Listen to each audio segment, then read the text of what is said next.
Hi friends, இது உப்பு கார சமையல் வீடியோ பாருங்கள்.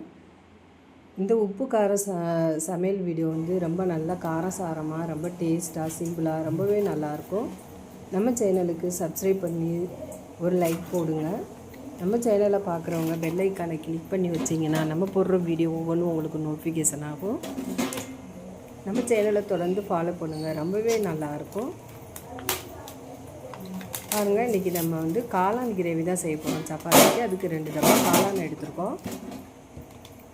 அந்த காளானுக்கு ஒரு கடாயில் ஒரு சம்பு தண்ணி விட்டு அதில் கொஞ்சம் மஞ்சள் தூள் உப்பு போட்டு நம்ம இந்த காளானை போட்டு கொதிக்க வச்சிடலாம். ஒரு கொதி வரவும் நம்ம ஆஃப் பண்ணிடணும். அந்த சுடுதண்ணியிலே கொஞ்சம் நேரம் ஊறனது நம்ம காளான் கிரேவி செய்ய ரெடி பண்ணிடலாம். பாருங்கள் எப்படி இருக்குது பாருங்கள். இந்த காளான் கிரேவி ரொம்பவே சூப்பராக இருக்கும், நல்ல காரசாரமாக இருக்கும். நம்ம இந்த வீடியோக்கு ரொம்பவுமே சப்போர்ட் பண்ணுங்கள்.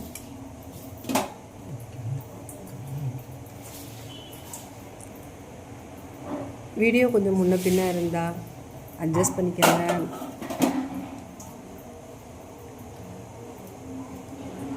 நம்ம சேனலை சப்ஸ்கிரைப் பண்ணி வச்சு ஃபாலோ பண்ணுங்க ஃப்ரெண்ட்ஸ்.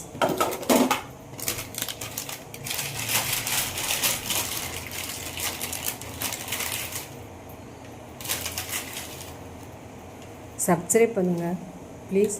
நம்ம சேனலுக்கு சப்ஸ்கிரைப் பண்ணி லைக் பண்ணுங்கள். அப்போ தான் திரும்ப நம்ம வீடியோ போடுறதுக்கு ரொம்ப யூஸ்ஃபுல்லாக இருக்கும்.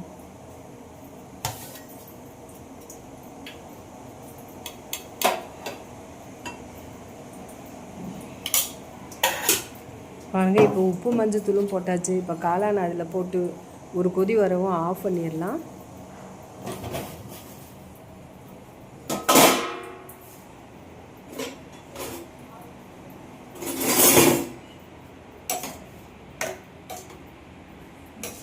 காளானை நம்ம இப்படி தான் வேக வைக்கணும். மஞ்சத்தூள் கிருமி நாசினி.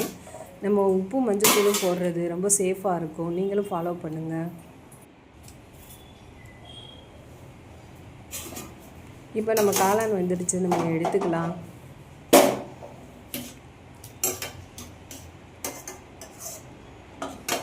ரொம்ப நேரம் போடக்கூடாது, அப்போ அது ரொம்ப வெந்து நல்லா இருக்காது.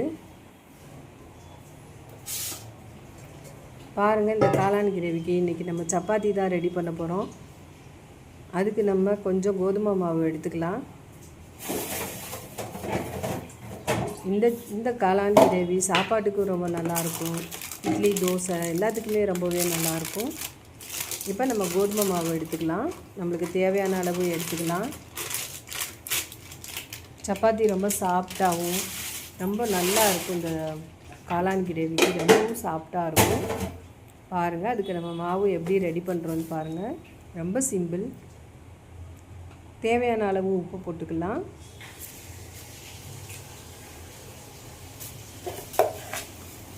ஒரு 3/4 ஸ்பூன் அளவுக்கு சுகர் போட்டுக்கோங்க. இப்போ ஒரு 10 கிராம், ஒரு 1.5 ஸ்பூன் அளவுக்கு ஆயில் விட்டுக்கலாம்.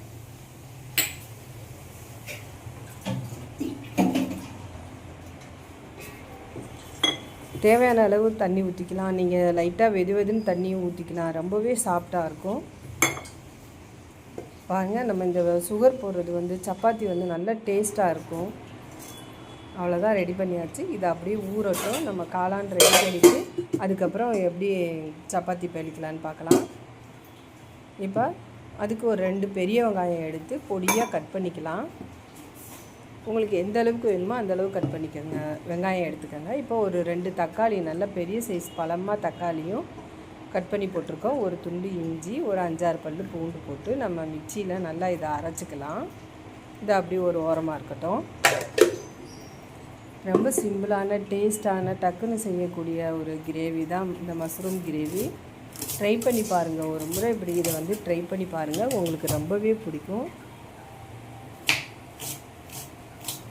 கறி டேஸ்ட்டில் இருக்கும். இந்த கிரேவி இப்போ இந்த வெங்காயத்தை நம்ம பொடியாக கட் பண்ணிக்கலாம்.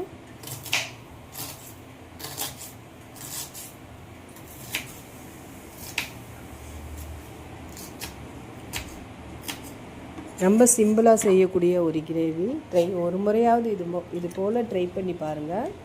இப்போ அதுக்கு வந்து 1.5 ஸ்பூன் தனி மல்லித்தூள், ஒரு 1/4 ஸ்பூன் மிளகாத்தூள், மிளகு ஜீரகம் தூள் ஒரு 1/4 ஸ்பூனு, மஞ்சத்தூள் ஒரு 1/2 ஸ்பூனு, கறி மசாலா தூள் 1 ஸ்பூனு, இதோட கொஞ்சம் கரம் மசாலாவும் சேர்த்துக்க போகிறோம்.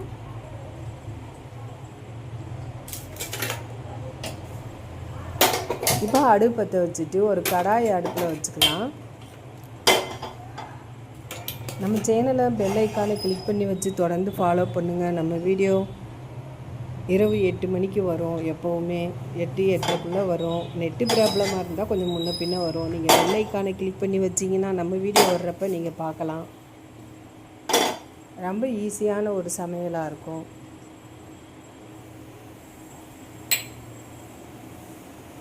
பாருங்கள், இப்போ கடாய் நல்லா சூடாகிடுச்சு. இப்போ ஆயில் விட்டுக்கலாம். ஒரு 25 கிராம் ஆயில். நான் கோல்டு வின்னர் தான் போட்டிருக்கேன். நீங்கள் கடலெண்ணெய் கூட யூஸ் பண்ணிக்கலாம், நல்லெண்ணெய் யூஸ் பண்ணலாம். இப்போ கொஞ்சமாக ஒரு 1/4 ஸ்பூன் சோம்பு போட்டுக்கலாம்.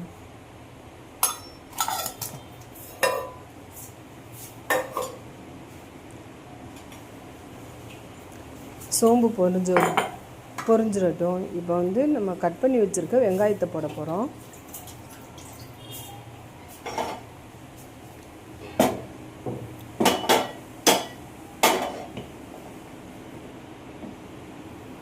பாருங்கள், நம்ம கட் பண்ணி வச்சுருக்கோம்.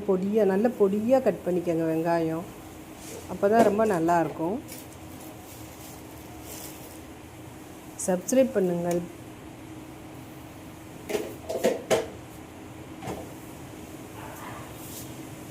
ஒரு சின்ன கல்பாசி போட்டிங்கன்னா கொஞ்சம் வாசமாக இருக்கும். நிறைய போட்டுறக்கூடாது, ஸ்மெல் அதிகமாக வந்துடும். சும்மா சின்னோண்டு பீஸ் போட்டிங்கன்னா இருந்தால் போடலாம், இல்லைன்னா தேவையில்லை, ஸ்கிப் பண்ணிக்கலாம். இப்போ வெங்காயத்தை போட்டு நல்லா வதக்கிடலாம். நம்ம சட்டுன்னு காலையில் ஒரு டின்னருக்கோ இல்லை நைட்டு டிஃபனுக்கோ நம்ம இதை வந்து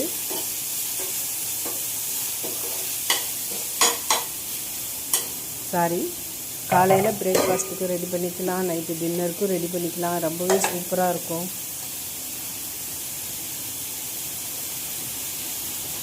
இப்போ நம்ம தக்காளி பேஸ்ட்டை அரைச்சிக்கலாம்.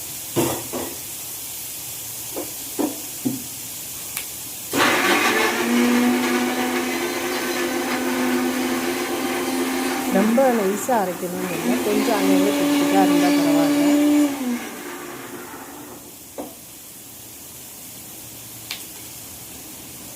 பாருங்கள், இந்த மாதிரி இருந்தாலே போதும். ரொம்ப வலுவலுன்னு இருக்கணும் இல்லை, அப்படியே அரைச்சாலும் ஒன்றும் தப்பு இல்லை.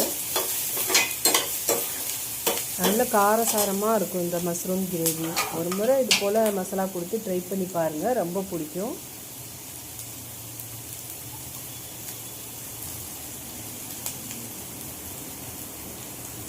அப்படி ட்ரை பண்ணலைன்னா பார்த்து என்ஜாய் பண்ணுங்கள். ஒரு சப்ஸ்கிரைப் பண்ணி லைக் பண்ணுங்கள்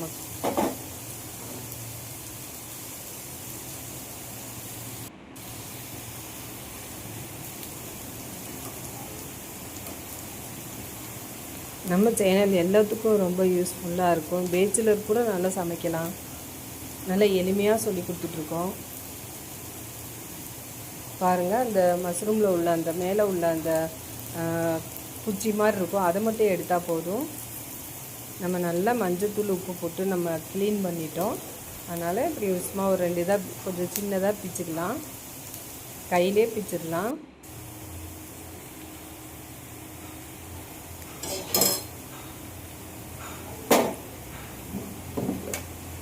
இப்போ வெங்காயம் நல்லா வதங்கிடுச்சு. இப்போ தக்காளி பேஸ்ட்டை போட்டுக்கலாம்.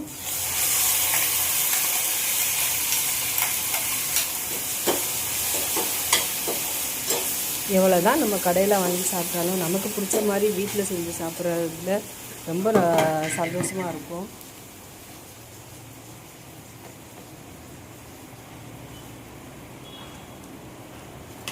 நல்ல சமையலை நம்ம ரொம்ப பொறுமையாகவும் சிம்பிளாக இருந்தாலும் அதை கொஞ்சம் நல்லா நம்ம பொறுமையாக நம்ம வதக்கி செய்யும்போது அந்த சமையல் சுமாராக இருந்தாலும் கூட சூப்பராக இருக்கும். நல்லா நம்ம அந்த மசாலாலாம் வேக வச்சிட்டோம்னா எந்த ஒரு டிஷ்ஷுக்கும் நம்ம நல்லா வேக வச்சுட்டோம், வதக்கிறதுல தான் இருக்குது அதோட டேஸ்ட்டே. பிரியாணி ஆகட்டும், என்ன வெஜ்ஜு நான்வெஜ்ஜு எந்த ஒரு சமையலாக இருந்தாலும் அதை நம்ம நல்லா வதக்கி செய்கிறதுல தான் இருக்குது அதோடய டேஸ்ட்டு. மற்றபடி மசாலா எல்லாம் ஒன்று தான், ஒவ்வொருத்தவங்களுக்கும் ஒவ்வொரு மசாலா பிடிக்கும். பாருங்கள், இப்போ பட்டை கிராம்பு ஏலக்காய் தூள் போட்டுக்கலாம்.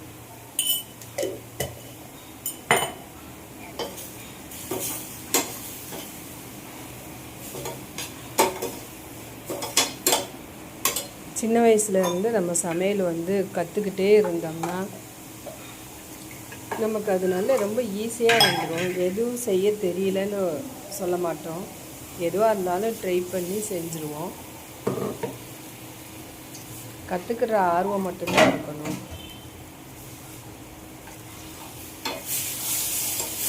பாருங்கள், எங்களுக்கு தெரிஞ்சதெல்லாம் சமையல் மட்டும்தான். நாங்கள் படிக்காததுனால சமையல் மட்டும்தான்.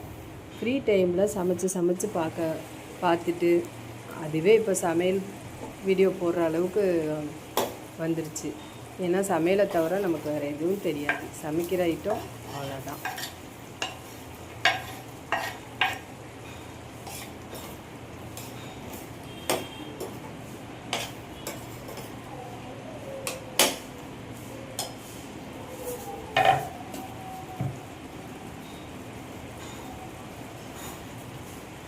உப்புக்கார சமையல் நம்மளோட சமையல் வீடியோவை எப்போவுமே சப்போர்ட் பண்ணுங்கள் ஃப்ரெண்ட்ஸ். சப்ஸ்கிரைப் பண்ணுங்கள், பெல் ஐக்கானை கிளிக் பண்ணுங்கள்.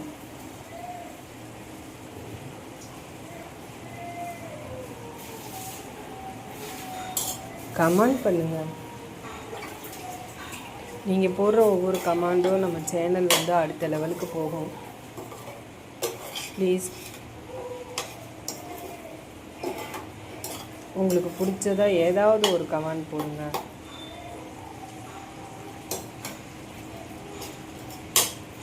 பாருங்கள், எல்லாம் கரெக்டாக இருக்குது. இந்தளவு நம்ம கிரேவியை வதக்கிடணும். இந்தளவு இருந்தால் தான் நம்ம சப்பாத்திக்கு நம்ம தொட்டு சாப்பிட்றப்ப ரொம்பவே சூப்பராக இருக்கும். நம்ம இன்னும் நல்லா வேணும்னா சாப்பாட்டுக்கு எதுவும் தொட்டுக்கிறோம்னா இன்னும் நல்லா சுருளை கிண்டினோம்னா மிளகு கறி மாதிரி வந்துடும். நம்ம இப்போ சப்பாத்திக்குன்றனால இந்த அளவு போதுமானது. நீங்கள் ஒரு முறை இது மாதிரி நல்லா காரசாரமாக செஞ்சு பாருங்களேன், ரொம்பவே சூப்பராக இருக்கும். ட்ரை பண்ணி பாருங்கள். வாங்க, இப்போ சப்பாத்தி நம்ம ஒன்று சுட்டுடலாம். இது ஃபுல்லாக சுடுறதுக்கு டைம் ஆயிரும், வீடியோ பெருசாக போகும். அதனால் ஃபஸ்ட்டு ஒரே ஒரு சப்பாத்தி செஞ்சு காமிக்கிறோம். பாருங்கள், சப்பாத்தி அப்படியே பேப்பர் மாதிரி அவ்வளோ சாஃப்டாக இருக்கும். இந்த மஷ்ரூம் கிரேவிக்கும் அந்த சப்பாத்திக்கும் அவ்வளோ சூப்பராக இருக்கும். ட்ரை பண்ணி பாருங்கள். அவ்வளோதான், ஒன்றுமே இல்லை. இந்த சப்பாத்தியை நம்ம நல்லா நைஸாக பேலிக்கணும். அவ்வளோதான். வேலிச்சிட்டு கல் எப்போவுமே நல்லா சூடாக இருக்கணும். அப்போ தான் சப்பாத்தி போட்டோட்டி நல்லா அந்த சாஃப்ட்னஸ் அப்போ தான் நல்லா கொடுக்கும். கல் காயலைன்னா அது அப்படி ஒரு மாதிரி வரன்னு ஆயிரும்.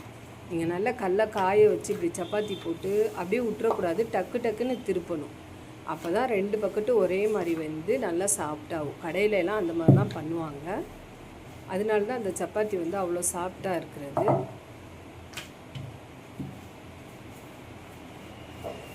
நம்மளுக்கு எந்த அளவு கல் இருக்கோ அந்த அளவுக்கு சைஸ் போட்டுக்கலாம்.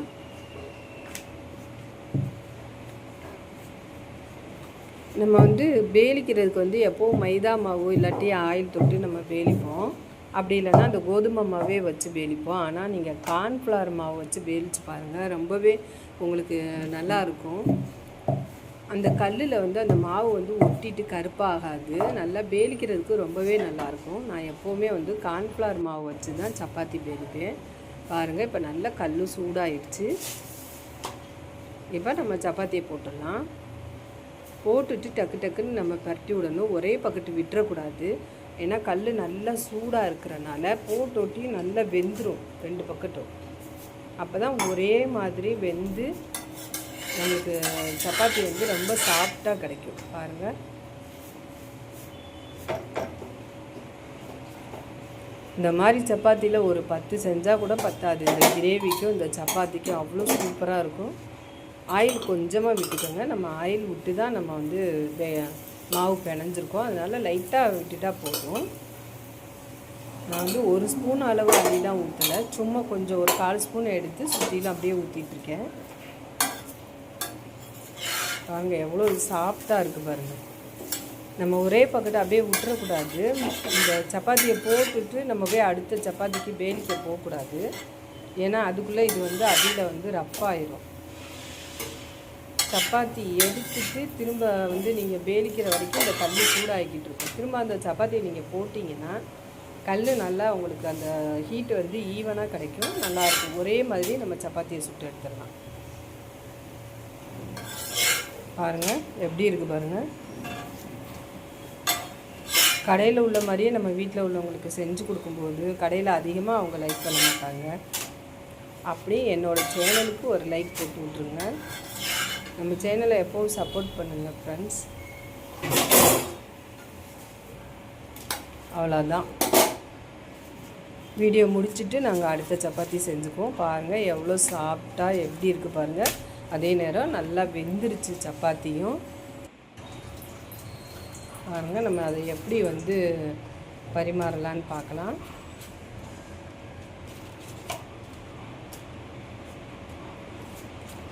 எந்த ஒரு பொருளையுமே நம்ம சமைச்சிட்டு அதை அழகாக டெக்கரேஷன் பண்ணோம்னா பார்க்குறதுக்கு ரொம்பவே சூப்பராக நல்லாயிருக்கும்.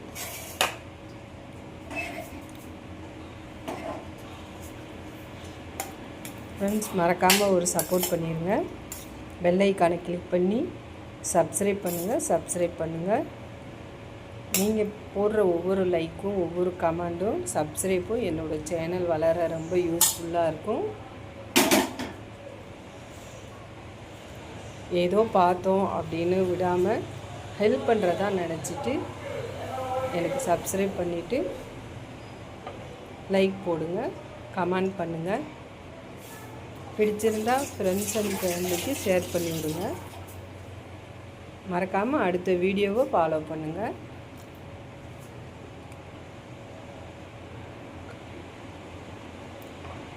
இது உங்கள் உப்புக்கார சமையல் வீடியோ.